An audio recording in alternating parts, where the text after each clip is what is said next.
Have you ever found yourself in the passenger seat of a car, gripping the armrest just a little too tightly, trying to bite your tongue, and then before you can stop yourself blurting out, "Honey, slow down. You're too close to the curb. No, take this lane, not that one." That was Lisa. Almost every time she rode with her husband Mark, she would laugh it off later and say she was just being helpful. But inside, she knew he didn't see it that way. He would tighten his jaw, grip the wheel a little harder, and sometimes answer with silence that stretched all the way home. Other times he would mutter, "Would it kill you to let me drive without a co-pilot?" And the car would grow thick with unspoken tension. Lisa lived in a quiet suburban neighborhood outside Columbus, Ohio. On the surface, her life looked picture perfect. 2 kids in middle school, a full-time job she was proud of, a neat home with flowers in the front yard, and her name on the PTA roster. But behind that image of competence, she was bone-tired. She carried the invisible weight of making sure everything ran smoothly, from groceries to homework to family vacations, and she believed, almost like a mantra, that if she didn't manage it all, the whole family might fall apart. Her friends admired her efficiency, but her husband seemed to grow quieter as she grew more efficient. One evening at the dinner table, Lisa caught herself rearranging the plates Mark had set out. He had put the salad forks on the wrong side again. She quickly swapped them around, sighing. Mark glanced at her and shook his head. "It's just dinner," he said, almost too softly to hear. She snapped back. "It's not just dinner. Details matter." Her kids exchanged a glance, one of those silent sibling looks that says, "Here we go again," and Lisa felt the heat rise in her chest. Later that night, Mark came into the bedroom and said, "You know, from my point of view, if I just did things your way, you'd finally be happy." His words landed like a stone in her stomach. She wanted to argue, but instead she rolled over, staring at the clock. It was 11:47 p.m. when she realized she didn't feel like his partner anymore. She felt like the boss, and not in a good way. The truth was, Lisa didn't see herself as controlling. She saw herself as responsible, the glue that held everything together. When her best friend joked over coffee, "Do you ever let him breathe?" Lisa forced a laugh. But later, driving home, the words echoed in her ears. Was she really that overbearing? A few days later, while scrolling online, Lisa stumbled across a quiz about controlling behaviors in marriage. She clicked through it, half out of curiosity, half out of defiance. But with each yes, she checked, "Yes, I correct him when he's wrong. Yes, I feel tense when he does things differently. Yes, I believe it's my job to make sure everything runs smoothly." Her stomach sank. By the end, she tallied more than 15 yes answers. The quiz labeled her high control. She laughed nervously, telling herself it was silly. But then she took a breath, whispered, "Oh my gosh," and realized her score was higher than her driver's license exam had ever been. She thought back to that moment in the car when she told herself, "If he'd just listened to me, everything would be fine." But fine wasn't what they had. They had quiet dinners, surface conversations, and a growing distance that no amount of helpful advice seemed to fix. The more Lisa tried to manage, the more Mark seemed to retreat. She noticed he no longer volunteered ideas about family trips. He stopped sharing details about his workday. He came home, kissed her on the cheek, and turned on the news instead of starting a conversation. Lisa's heart ached with loneliness, but she didn't know how to stop the cycle. Every attempt she made to improve things only seemed to backfire. One Saturday morning, the kids had soccer practice, and Lisa was racing around packing snacks and water bottles. Mark picked up the cooler, and she immediately corrected him. "No, don't hold it like that. You'll spill it." He froze, looked at her, then set it down without a word. She felt a pang of guilt, but the words had already escaped. As they drove to the field in silence, Lisa kept glancing at him, wishing he would talk, wishing he would reach for her hand like he used to. That night, lying in bed, she whispered, "I don't want to keep living like this." Mark was already asleep, but she knew she had reached some kind of breaking point. She didn't have a clear solution, but she felt the weight of how much was at stake. Their closeness, their partnership, even their kids' sense of peace at home. The tension in their marriage was no longer just about forks or coolers. It was about connection. Lisa realized she was in danger of losing the very intimacy she craved because she couldn't stop trying to control everything. And yet, the idea of letting go terrified her. What if she stopped managing and everything fell apart? Still, the image of that quiz score haunted her. She told a friend at work about it, and the friend chuckled, "Well, at least you passed with flying colours." Lisa laughed too, but then admitted, "I think I might be failing my marriage, though." By now, she could feel the walls closing in. The harder she pushed for perfection, the more distance she created. The more she corrected, the less her husband wanted to share. The house looked perfect, but her marriage felt hollow. She couldn't ignore it anymore. It was during another car ride, a week later, when the silence became unbearable. Mark gripped the steering wheel, eyes fixed ahead. Lisa finally whispered, "I think I might be the problem." For the first time in a long while, he turned to look at her. He didn't say anything, but the look in his eyes told her she had struck a nerve. Lisa felt tears sting her eyes. She wanted to laugh at herself, to break the heaviness, so she blurted, "Can you believe I scored higher on a control quiz than on my driver's test?" Mark chuckled softly, and the tension cracked just enough for them both to exhale. It was a small moment, but it felt like the beginning of honesty. Still, Lisa didn't know what to do next. All she knew was that something had to change, and the change had to start with her. She was standing at the edge of a cliff, staring into the unknown. She could keep trying to control everything and risk losing the man she loved, or she could try a different path, a path that scared her even more, letting go. And that's where her real journey began. Lisa's realization that she might be the problem didn't magically fix anything. If anything, it made her more unsettled. Awareness, she discovered, was only the first crack in the armor. The next morning, she promised herself she'd try to back off and give Mark space. But by noon, as he packed the kids' soccer gear again, she found herself blurting, "Don't forget the sunscreen and the extra water. And maybe put the snacks in the smaller cooler, it fits better in the trunk." Mark didn't say anything. He just looked at her for a second, then turned back to the bag. The silence hurt more than if he'd snapped. Later that week, she tried again. Mark was cooking spaghetti, humming as he stirred sauce in a pan. Lisa stood there, chewing her lip, wanting so badly to tell him he should simmer it on low, not medium, or the sauce would dry out. She folded her arms, clenched her fists, and made it to 2 minutes before the words tumbled out anyway. "You might want to turn the heat down a little." Mark stopped stirring, set the spoon on the counter, and said softly, "Lisa, do you even hear yourself?" He wasn't angry. He was just weary, and that weariness was worse.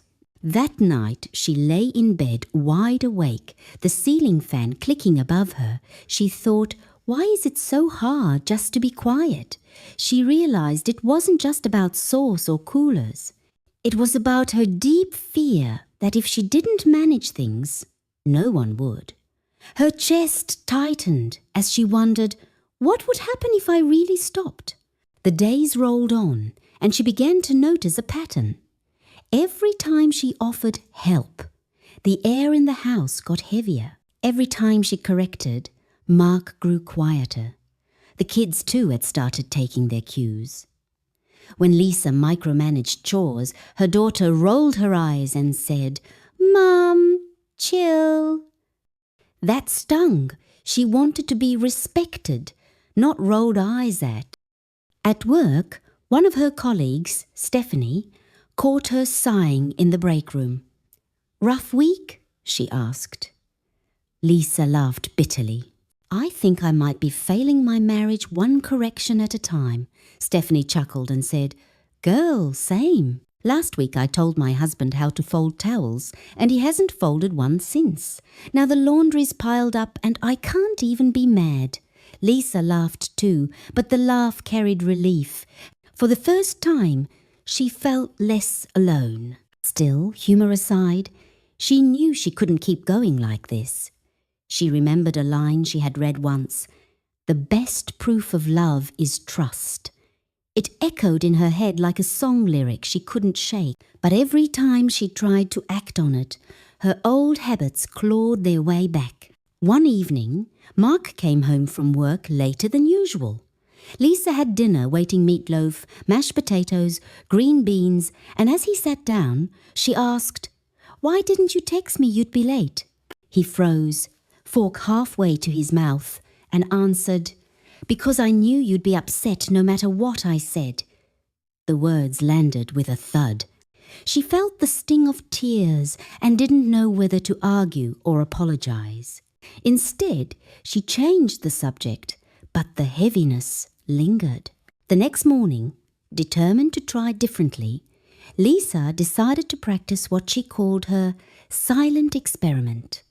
She vowed to hold her tongue for just one evening. That night, when Mark loaded the dishwasher, all wrong placing cups on the bottom rack instead of the top, she bit her tongue so hard she thought it might bleed. She went upstairs, sat on the bed, and forced herself to breathe.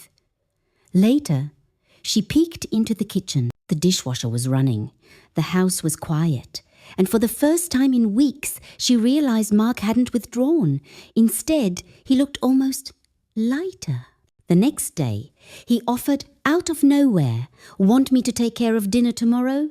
It was a small thing, but it felt like a door cracking open. Yet old patterns die hard. 2 days later, when Mark did the grocery shopping, he came back with the wrong brand of cereal. Lisa felt the irritation bubbling. "Honey, you know the kids don't like this kind." But halfway through the sentence, she stopped. Mark glanced at her, eyebrows raised, waiting for the full correction. Instead, she took a breath and said, "Thanks for going." His shoulders dropped, and he smiled. That smile stuck with her longer than any cereal brand ever could. But the push and pull continued. For every small victory, there were slip-ups. Like the night she criticized the way he folded laundry, and he muttered, "Why do I even bother?" She locked herself in the bathroom and cried, realizing how deeply she was undermining him. A week later, her friend invited her to a book club gathering. Sitting in a circle with women sipping wine and sharing stories, Lisa finally confessed, "I feel like I'm strangling my marriage, and the more I try to fix it, the worse it gets." The room went quiet. One woman leaned forward and said, "I went through the same thing. You know what I realized? Respect isn't about agreeing on everything. It's about letting him be himself." Lisa felt a lump in her throat. Driving home from that meeting, she stared out the window at the quiet streets, thinking about her husband. She remembered their early days, when she trusted him implicitly. Back then, she didn't worry about how he drove or how he loaded the dishwasher. She just wanted to be near him. Where had that gone? The turning point came one Sunday afternoon. Mark was planning a family outing to the park. Normally, Lisa would take over, double-checking snacks, maps, sunscreen, and weather forecasts. But this time, she forced herself to step back. As they piled into the car, she kept repeating silently, "Trust is love. Trust is love." When Mark turned down a different street than she would have taken, her heart pounded. She wanted to shout, "That's the long way!" Instead, she gripped her seat, stayed quiet, and waited. 20 minutes later, they arrived, no disasters, no problems, just a family ready for the park. At the picnic table, Mark leaned over and said quietly, "Thanks for letting me handle today. It felt good." Lisa felt tears prick her eyes. She hadn't realized how much he wanted to step up, how much her constant management had crowded him out. Of course, not every moment was perfect. That evening, as they argued lightly about the thermostat, Lisa slipped back into control mode. "It's always too cold when you touch it." He shot her a look and she laughed, throwing her hands up. Okay, maybe I have issues with thermostats." They both laughed, and for once the tension melted into humor. Still, as she climbed into bed that night, Lisa realized she was facing her deepest fear. If she truly let go, would Mark step up, or would she lose the fragile control that held her world together? She stared at the ceiling, heart racing, and whispered into the darkness, "What if I stop and nothing changes?" The question hung heavy in the room. That was the moment she knew she couldn't avoid it anymore. She would have to risk it. She would have to trust. And that choice, terrifying, vulnerable, and new, was about to change everything. Lisa's breakthrough didn't happen in a flash of lightning. It happened on a Tuesday. A perfectly ordinary Tuesday. The kind where the kids needed rides to 2 different activities. The dog tracked mud across the kitchen floor, and Mark came home looking worn out from work. Normally, Lisa would swoop in, planning, managing, telling everyone where to go and how to get there. But that day, standing in the kitchen with muddy paw prints all around her, she decided to try something different. She took a breath, looked at Mark, and simply asked, "What do you think we should do?" Mark blinked, as if he hadn't heard her right. For years, she had been the one directing the action. "Slowly," he said. "Let's get the kids started on homework first, then I'll take care of the dog while you start dinner." Lisa's instinct was to correct him. It wasn't the efficient order she would have chosen, but instead, she bit her tongue and let it play out. And you know what? It worked. Dinner got made, the dog got bathed, and the kids finished their assignments. Nothing collapsed. In fact, everything flowed more smoothly than usual. Lisa felt something she hadn't felt in years. Relief. That night, sitting at the table, Mark put down his fork and looked across at her. "You know," he said, "I didn't realize how much I miss taking care of things. Thanks for letting me." Lisa's throat tightened. She nodded, unable to find the words, but inside she felt the weight sliding off her shoulders. The change didn't stop there. Over the next few weeks, Lisa began experimenting with what she called her 24-hour rule. Whenever she had the urge to offer helpful advice, whether about how Mark folded the towels, how he mowed the lawn, or how he handled a call from the cable company, she forced herself to wait a full day before saying anything. 9 times out of 10, the urge disappeared. She realized most of her advice wasn't about survival. It was about control, Mark noticed. One evening, as they sat on the porch sipping iced tea, he said, "You seem lighter lately, happier." "What changed?" Lisa smiled and said, "I stopped trying to be the CEO of this marriage. I just want to be your partner again." They both laughed, but the truth of it hung in the air like a gift they both wanted to protect. The before and after in their marriage became clear. Before, dinners had been tense, filled with sighs and corrections.